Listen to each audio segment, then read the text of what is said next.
अस्सलाम वालेकुम। Welcome to our channel river of knowledge. उम्मीद है आप सब खैरियत से होंगे। मैं आपका अपना टीचर और आपको खुशामदीद कहता हूं आज के इस नए लेक्चर में। आज हम एक अहम टॉपिक को आसान और स्टेप बाय स्टेप अंदाज में सीखेंगे ताकि आपको हर कंसेप्ट अच्छी तरह समझ आ जाए। मेरी कोशिश होती है कि मुश्किल से मुश्किल चीज को भी सादा और आसान जुबान में एक्सप्लेन करूं ताकि हर तालब इल्म फायदा उठा सके। इसलिए वीडियो को आखिर तक जरूर देखें ताकि आपका टॉपिक मुकम्मल क्लियर हो जाए। अगर आपको मेरी टीचिंग पसंद आए तो वीडियो को लाइक करें, चैनल को सब्सक्राइब करें और अपने दोस्तों के साथ शेयर करना मत भूलें। चले शुरू करते हैं आज का लेक्चर।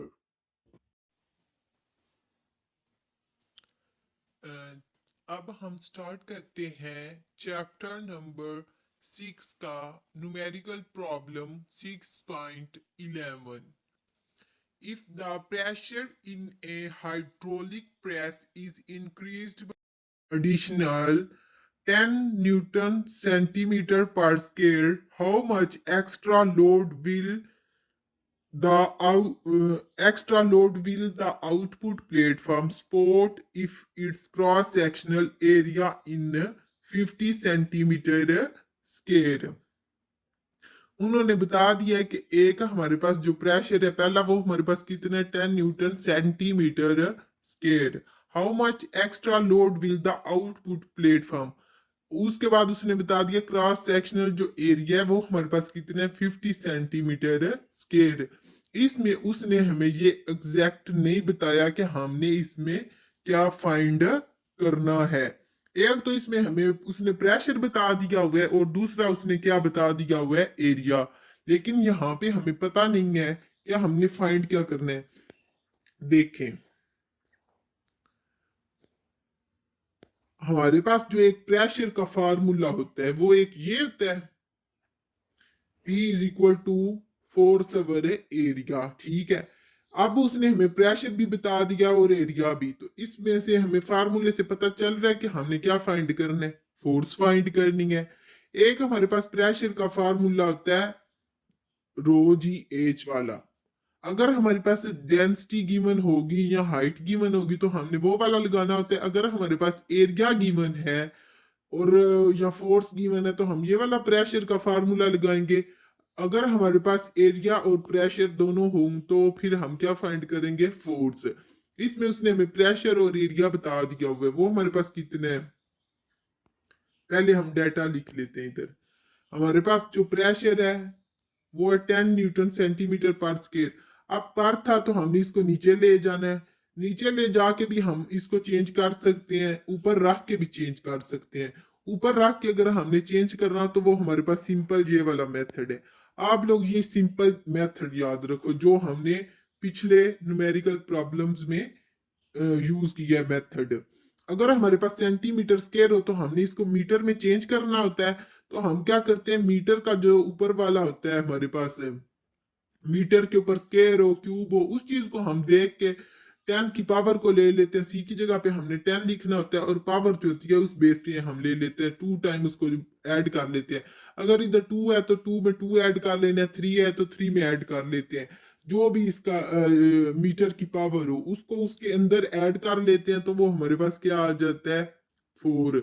इधर 2 था, 2 को 2 के साथ ऐड किया तो हमारे पास 4 आ गया। इसके साथ जो ये नेगेटिव पॉइंट है ये नहीं हमने देखना, -2 है, -2 अगर माइनस माइनस भी करें तो वो हमारे पास क्या हो जाती है, वैल्यू प्लस हो जाती है।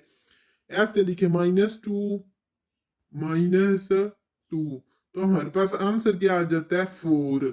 -4 -4 आता है, लेकिन हमने ये नहीं लिखना।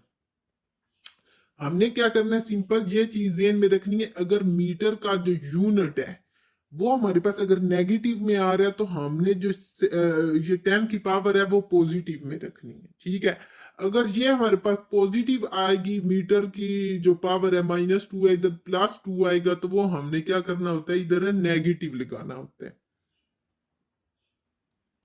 सिंपल हमने ये याद रखना होता है। सेंटीमीटर को मीटर में चेंज करने के लिए सी की जगह पे हमने 10 लिखना होता है, मीटर की हमने पावर देख लेनी होती है। अगर पॉजिटिव में है तो इसकी पावर हम नेगेटिव में लिखेंगे, अगर ये नेगेटिव में है तो ये हम पॉजिटिव में लिखेंगे। और जो मीटर की पावर होगी, अगर 2 है तो 2 को 2 के साथ ऐड कर लेना, 3 है 3 के साथ, 4 है 4 के साथ, जो भी आएगी उसको फिर हमने ऐड करके इधर लिख लेना होता है 10 की पावर में। सिंपल हमने सेंटीमीटर को इधर चेंज कर लिया मीटर में। इसको अगर हम सेंटीमीटर के साथ सॉल्व करेंगे तो हमारा आंसर रॉन्ग आएगा। अगर हम इसको पहले मीटर में कन्वर्ट कर लेंगे तो हमारा आंसर एक्यूरेट आएगा। इसलिए हमने इसको सिंपल चेंज कर लिया। इधर न्यूटन था तो इसको हमने साथ लिख लिया न्यूटन मीटर पर स्क्वायर। जो प्रेशर होता है इसका हमारे पास हमेशा यूनिट होता है पास्कल होता है, या पास्कल हम लोग भी लिख सकते हैं, न्यूटन मीटर पर स्क्वायर भी लिख सकते हैं। इन दोनों में से जो मर्जी आप लोग यूनिट पुट कर सकते हो। हमने प्रेशर की वैल्यू को चेंज कर लिया, एरिया लिख लिया, वो हमारे पास क्या था 50 सेंटीमीटर था। अब देखें इधर नेगेटिव वैल्यू थी तो हमने 10 की पावर ली पॉजिटिव, अब इधर पॉजिटिव वैल्यू है तो हमने 10 की पावर क्या लेनी है नेगेटिव। ठीक है, ये चीज अब इधर क्लियर हो जाती है।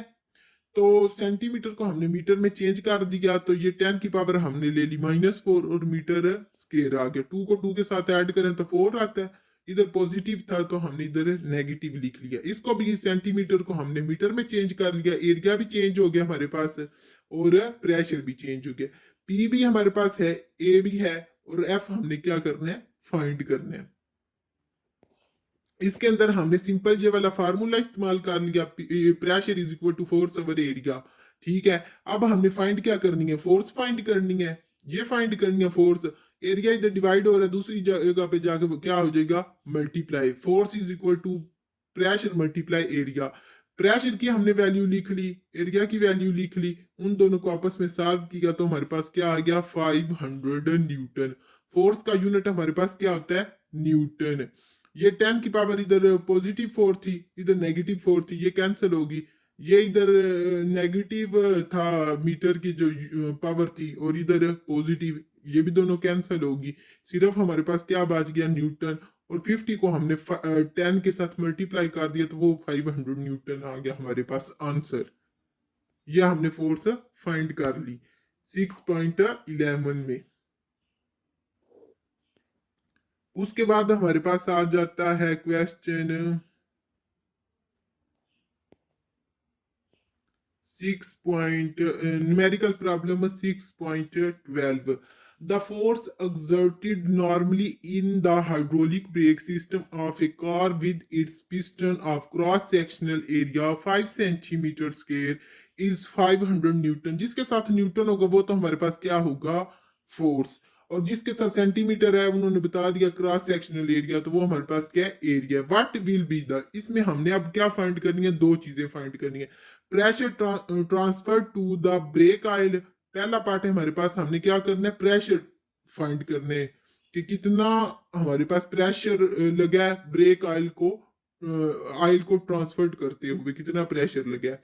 Force on the brake piston of area of cross section 20 centimetre square. इसमें उसने हमें कहा है कि हमने फोर्स फाइंड करनी है। जो सेकंड उसने हमें इसका सेकंड एरिया बता दिया हुआ है, इसमें हमने एरिया क्या लेना है 20 सेंटीमीटर स्क्वायर। जिधर भी सेंटीमीटर स्क्वायर आएगा हमने उसको चेंज कर लेना होता है, जिस तरह ऊपर वाले न्यूमेरिकल में चेंज की गया।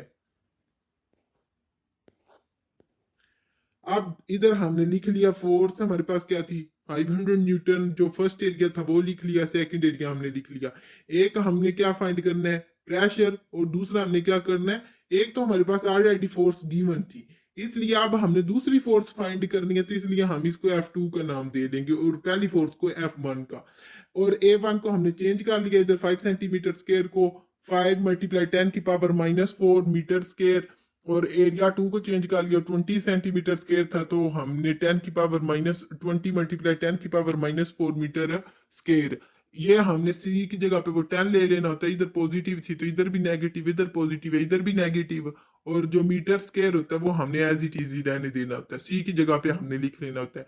प्रेशर अब हमने फाइंड करना है, प्रेशर का हमारे पास फार्मूला है एफ ओवर ए, फोर्स ओवर एरिया। क्योंकि अब हमारे पास फोर्स और एरिया गिवन है तो इसलिए हम एफ ओवर ए लगाएंगे, और F2 हमने फाइंड करनी है। अगर जब हम F2 फाइंड करेंगे उसमें A2 पुट करेंगे।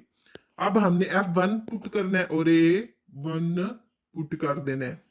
जो हमारे पास फोर्स 1 गिवन थी और एरिया 1, उनको हमने इधर पुट किया 500 न्यूटन, 5 मल्टीप्लाई 10⁻⁻⁴, इनको हमने सॉल्व किया सिंपली। ये इधर नेगेटिव पॉजिटिव था मीटर का, मीटर की जो पावर थी वो ऊपर जाके नेगेटिव हो गया, तो वो ये हमारे पास प्रेशर आ गया। इनको जब हमने डिवाइड किया, फोर्स हमारे पास क्या थी 500 न्यूटन, और एरिया हमारे पास था 5 मल्टीप्लाई 10⁻⁻⁴ मीटर स्क्वेयर। इनको जब हमने डिवाइड किया तो हमारे पास प्रेशर आ गया P is equal to 1 multiply 10⁻⁶ newton metre per square. Newton metre per square भी हम प्रेशर का फार्मूला इस्तेमाल कर सकते हैं, या P या पास्कल भी लगा सकते हैं। जो न्यूटन मीटर पर स्क्वेयर है वो हमारे पास किसके इक्वल होता है, पास्कल के इक्वल होता है। अब हमने इधर प्रेशर का फार्मूला लगा लिया। ये अब हमने फाइंड कर लिया है, ए पार्ट। दूसरा पार्ट हमने फाइंड करना है, उसमें अब हमने F2 फाइंड करना है। F2 इस तरह भी फाइंड कर सकते हैं, या जो ऊपर वो F1/A1 F2/A2 वो वाला भी प्रोसीजर, वो वाला फार्मूला आप लोग भी इस्तेमाल करके फाइंड कर सकते हो, लेकिन मैंने इस मेथड से फाइंड किया है। जिस तरह प्रेशर का भैया हमने फार्मूला लिया है सिंपल, इधर से हमने ए जो था इधर डिवाइड हो रहा है, तो इधर जाके क्योंकि हमारे पास प्रेशर फाइंड हो गया है, ये ऊपर ये वाला प्रेशर आ गया हमारे पास, प्रेशर गिवन है, तो इसलिए हमने ये वाला फार्मूला इस्तेमाल किया। अगर हम हमारे पास सिंपल ये प्रेशर ना होता तो हमने वो वाला इस्तेमाल करना था, F1/A1 F2/A2 वाला फार्मूला। अब हमारे पास प्रेशर है तो हमने ये वाला फार्मूला इस्तेमाल कर लेना है।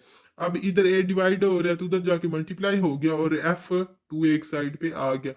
प्रेशर हमारे पास क्या आया, 1 multiply 10⁻⁶ newton metre per square, और एरिया 2 जो हमारे पास था वो था 20 मल्टीप्लाई 10⁻⁻⁴ न्यूटन मीटर स्क्वेयर। ये अब आपस में कैंसिल हो गए, पॉजिटिव और नेगेटिव इन दोनों को आपस में मल्टीप्लाई किया तो वो हमारे पास क्या आ गया 2000 न्यूटन। F2 हमारे पास क्या आ गया 2000 न्यूटन।